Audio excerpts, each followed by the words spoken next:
Gratë në treg të punës. Me qenë grua në treg të punës, në shikim të parë mund të duket se mundësitë dhe sfidat janë të njëjta me ato të burrave. Mirë, por realiteti nuk është i tillë.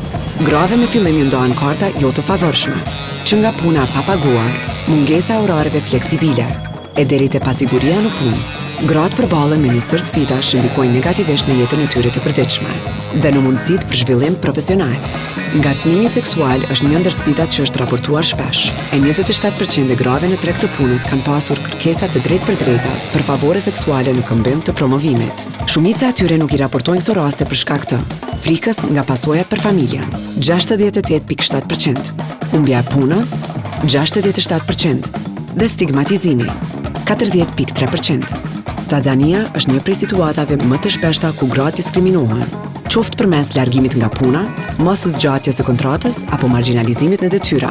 Kjo përkeçohet nga ndarja pa barabartë e pushimit prindëror, ku gratë mbajnë barën kryesore, ndërsa pushimi i atësisë mbetet simbolik, duke thelluar role tradicionale gjinore.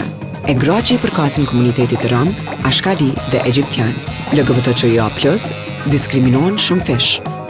Të gjitha këto situata ndikojnë dhe reflektojnë pjesëmarrjen e grave në treg të punës, ku 48% e grave janë në pozita fillestare, 47% në nivel të mesëm e vetëm 6% në pozita të larta. Krijimi i ambienteve të punës të sigurta dhe të përshtatshme për nevojat e grave është thelbësor për pjesëmarrjen e tyre të qëndrueshme dhe të shëndetshme në tregun e punës, pa rrezik nga diskriminimi, ngacmimi apo mbi ngarkesa fizike dhe emocionale.